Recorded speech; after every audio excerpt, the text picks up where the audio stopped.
Lunar matters. Moon in traditional astrology. Moon as we see it in the sky. The sun and the moon are the two most important celestial bodies in astrology. They share the common name luminaries. The sun affects all aspects of our life, mainly through its light and heating. Everything revolves around it, and it is the reason for the day and night cycle and the change of seasons. Its brightness is measured with magnitude of minus 26.7, and it is so intense that it has the power to turn the eternal darkness of the cosmos into daylight. After all, when the sun is visible, it is day, and when not, it is night.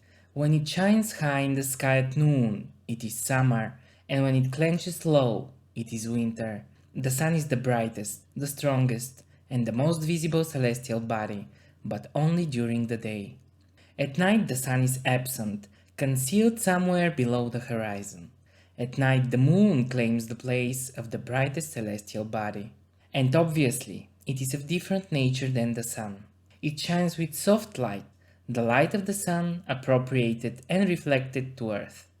The magnitude of moon's light at its peak at full moon is minus 12.7.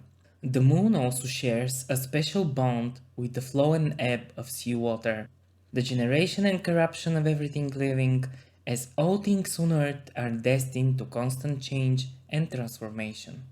Even though the moon is 400,000 times less bright than the sun, it is much easier to observe and enjoy. The moon changes in shape, glow, periods of rising and setting, being the fastest celestial body of all. The moon does not have its own light, but shines with the light reflected from the sun. Its rotation together with Earth and the change of its position relative to the sun lead to the phenomenon of the lunar phases. The time it takes from the new moon to the next is 29 days, 12 hours and 44 minutes, and it is approximately the time the moon needs to travel through all 12 signs of the zodiac and catch up with the sun in the next sign. This period is known as lunar month or synodic cycle or simply lunation. It is split in two by the reversive points. From new moon to full moon, the moon is waxing or increasing in light, and from full moon to new moon, it is waning or decreasing in light. There are 8 lunar phases throughout the lunation. The new moon is the synod of the two luminaries, when the moon conjuncts the sun and is least visible. The moon loses its visibility within 15 degrees on both sides of the sun. Several days after the new moon, the moon is waxing and reaches the crescent phase, around 45 degrees after the sun in the order of signs. The moon appears as a crescent in the sky after sunset. 90 degrees after the sun, the moon is still increasing and appears half lit in its first quarter. 45 degrees more and the moon is almost full at its gibbous phase. The full moon is completely opposing the sun at 180 degrees. At this phase, the moon is brightest and its glow is visible for the entire night. After reaching fullness, the moon starts waning, and around 45 degrees after the full moon, it reaches its disseminating phase, appearing as chipped full moon. 90 degrees before the sun in zodiacal order, the moon continues increasing in light and appears half full at its last quarter. 45 degrees more and it reaches balsamic phase, visible as a tiny crescent in the sky before sunrise. Soon after, the moon sinks in the light of the sun, closing the cycle with the new moon. In general, the phases of the moon represent configurations between the luminaries observed from Earth. When in such configuration the sun, Earth and the moon are all in a straight line called syzygy, eclipses may occur. Eclipses, also known as occultations, are simply configurations in which the sun or the moon is hidden behind the other, occulted. Solar eclipses occur at new moon, when the moon is between the sun and Earth. In contrast, lunar eclipses occur at full moon, when Earth is between the sun and moon. Because the moon's orbit around Earth is inclined by 5 degrees and 9 minutes to the orbit of the Earth around the sun, eclipses do not occur at every full or new moon. For an eclipse to occur, the moon must be near a lunar node, which happens twice a year. The lunar nodes are the 2 points where the moon's orbit crosses the ecliptic, also known as the path of the sun. Another reason for the eclipses is the fact that the apparent size of the luminaries is roughly the same. Even though the sun is much larger than the moon, it is more distant from Earth. The apparent size of the sun's disk is 32 minutes, and the size of the moon's disk is 30 minutes. This makes possible both total, with moon appearing larger than the sun, and annular, with moon appearing smaller than the sun, solar eclipses. In a total eclipse, the moon completely covers the disk of the sun, and the solar corona becomes visible to the naked eye. Other most obvious effect of the moon are the tidal forces, due to the slightly greater attraction that the moon has for the side of Earth closest to it. These forces affect both the Earth's crust and oceans. The sun has the same tidal effect on the Earth, but its forces of attraction are only 40% that of the moon's. This interplay of the luminaries results in two high tides called spring tides caused by the moon and two low tides called neap tides caused by the sun on every 24 hours. Nature of the moon. According to Aristotle, the cosmos is made of 5 basic elements: fire, air, water, and earth, which are the building blocks of the terrestrial world, and ether, the 5th perfect element, is a building block of the celestial world. And so, the 4 elements are found in abundance on Earth, where they exist in constant change and transformation, while the celestial bodies, made of ether, remain constant in their rotation. For this reason, all creatures on Earth are mortal, because they are made of elements that are in constant flux. This process is known as coming to be and passing away, or generation and corruption. All elements have different characteristics depending on their basic qualities: hot and cold, moist and dry.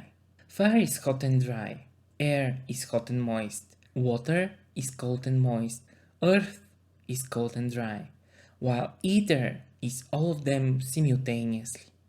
The qualities were understood both physically and metaphysically.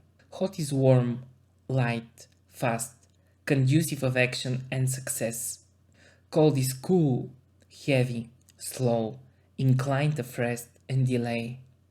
Moist is wet, soft, changeable, inclined to adaptation and acceptance. Dry is coarse, hard, well-defined and imposing. Of these qualities, hot and moist are sustaining life, while cold and dry damaging life, since the moon is the celestial body closest to Earth and its abundance of life. It is considered with most influence over terrestrial matters. The changes of its shape and glow during the lunar month are the main reason for the similarity and sympathy between the moon and life on Earth. For life is also going through phases, unlike the phases of the moon. That is why our world is also known as the sublunary realm, the realm under the rule of the moon. The moon is believed to be sustaining life, with its qualities of moist and hot. According to Ptolemy, most of the moon's power consists of humidifying, and its action is to soften and cause putrefaction in living things. It is also moderately heating, because of the light reflected from the sun. This second quality of moderate heating is reduced later in history to accidental heating, but mostly cooling. Up to the late antiquity, by the time of Vettius Valens and Claudius Ptolemy, 2nd century AD, the moon is considered moist and moderately hot. Later on, in the early medieval period, by the time of Rhetorius of Egypt and the Arabic authors, 7th century AD, it is believed to be moist and slightly cooling, which occasionally turns to slightly heating due to the light reflected from the sun. This could be explained with the overall changeability of the moon upon the different configurations with the sun. Near the full moon, when fully lit, the moon can be considered moderately hot, while around new moon its heat is at its minimum, maybe even turning to slightly cooling. Moon's average daily speed of 13 degrees and 10 minutes is around 13 times faster than the sun. It takes the moon 27 days, 7 hours and 43 minutes to travel through the 12 signs and to reach the same zodiacal degree. The sun travels less than one zodiacal sign for the same time. Given the fact that the moon is the fastest celestial body, it makes connections to all other planets, also known as applications and separations.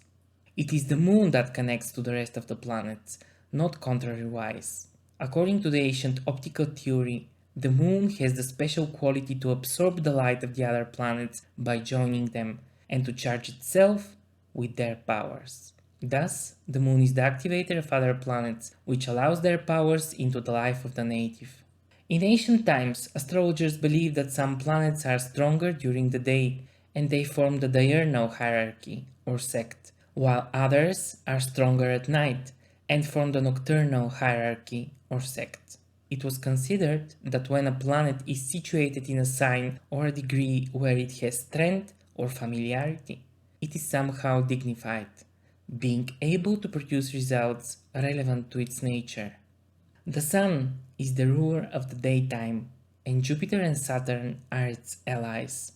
The Moon, as the brightest celestial body at night, is the ruler of the night, supported by Venus and Mars.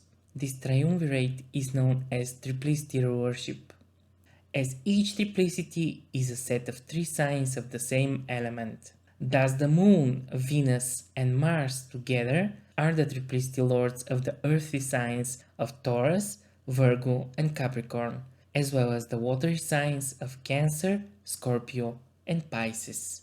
The luminaries are designated to rule the signs of Cancer and Leo, which correspond to the summer season when days are longest and warmest. The sun is attributed the fiery, diurnal sign of Leo, while the moon is given the domicile rulership over the watery, nocturnal sign of Cancer.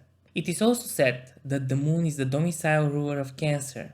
In practice, this means that no matter where the moon is situated in the zodiac, it will always have connection to the matters signified by the sign of Cancer, and will always try to support these matters due to similarity of their natures. If it happens that the moon is actually situated in the sign of Cancer, it will be in its own place, capable to support all matters and produce great deal of results. Further to this, the luminaries have their signs of exaltation in Aries and Taurus at the beginning of spring, when nature blossoms with new life, and the duration of the day prevails the duration of the night. The sun's exaltation is in the fiery, diurnal sign of Aries, while the moon's exaltation is in the earthy, nocturnal sign of Taurus. This could be understood that if the moon is situated in Taurus, it will be in favor and will possibly make the person distinguished. As you may found, often we speak of the moon in relation to the sun. It is because the luminaries are considered a couple in all matters they signify.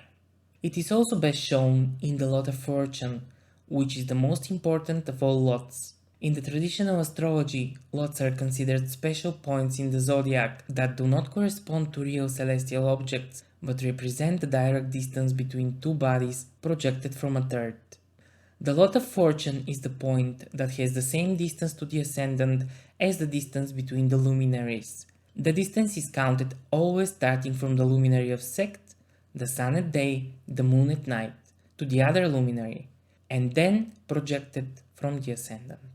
Thus, this lot may be considered as a proportional ratio between the luminaries and the native, and the degree where it falls is a metaphor for the native's fortune. This confirms once more the already established link between the moon, the man, and their fortune in life. Significations of the moon. The moon represents the feminine archetype, the mother, the elder sister, women in general, the goddess, the queen or the mistress of the house, and all attributes that pertain to them, childcare and nursing of others, conception, living together, and legal marriage, housekeeping. The moon also signifies the whole life of the person, its good fortune, the beginning of every work, and attaining the means of livelihood, the overall human body, physical condition, personality, temperament, and mental health. Firmicus Maternus describes best the relation between the moon and the body. For we feel in our bodies the increases of the waxing moon and the losses of her waning. The innermost parts of the human grow when the moon grows, and when she begins to lose light, they languish, fatigued in body. When she grows again, their powers of growth comes flooding back. The whole essence of the earthly body is governed by the power of the moon, since she is located in the lower regions of the heavens. Because of her nearness, she has been allotted power over the earth and all the bodies animated by the breath of the divine mind.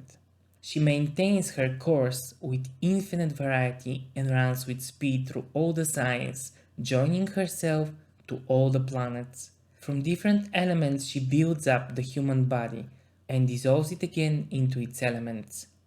In broader terms, the moon signifies property, cultivation of plants, land and sea, cities, people, crowds, messengers and postal service, fugitives, reports, receipts, expenditures, home, ships, living abroad, wanderings, miracles, and sorcery.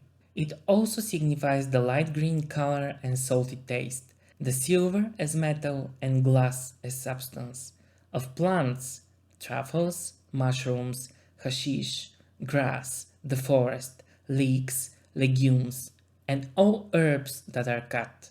In human body, the moon signifies the left eye of man and the right eye of women, stomach, female reproductive system, breasts, bladder, spleen, membranes and marrow.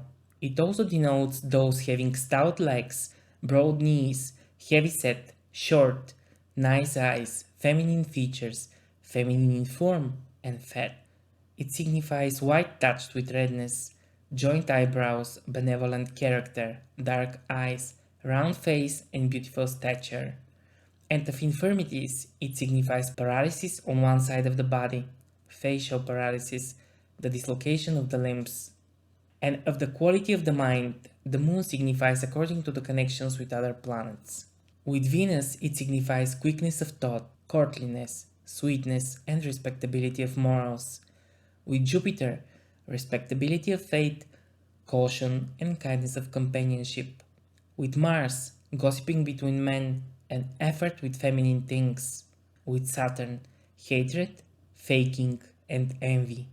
In sextile or trine with the Sun, it gives a regal disposition, while with Mercury, it gives ability of rhetoric speak, profound writing, and persuasiveness. Of the ages of human life, the moon signifies the childlike age up to 4 and the beginning of growing. In overall, its greater years are 108, middle ones 66, and lesser ones 25. Of the days of the week, it rules Monday. Conclusion. The moon is known as the goddess, the queen of the heavens, and the ruler of providence, foresight, which is one of the three types of faith mentioned in Corpus Hermeticum: the providence, pronoia, the destiny, heimermene, and the necessity, ananke. Being the luminary closest to Earth and fastest in motion, the moon rules the fate of each and every human being by activating the powers of other planets when joining them. Rightfully so, the moon is the most important celestial body through the forces of providence and fortune.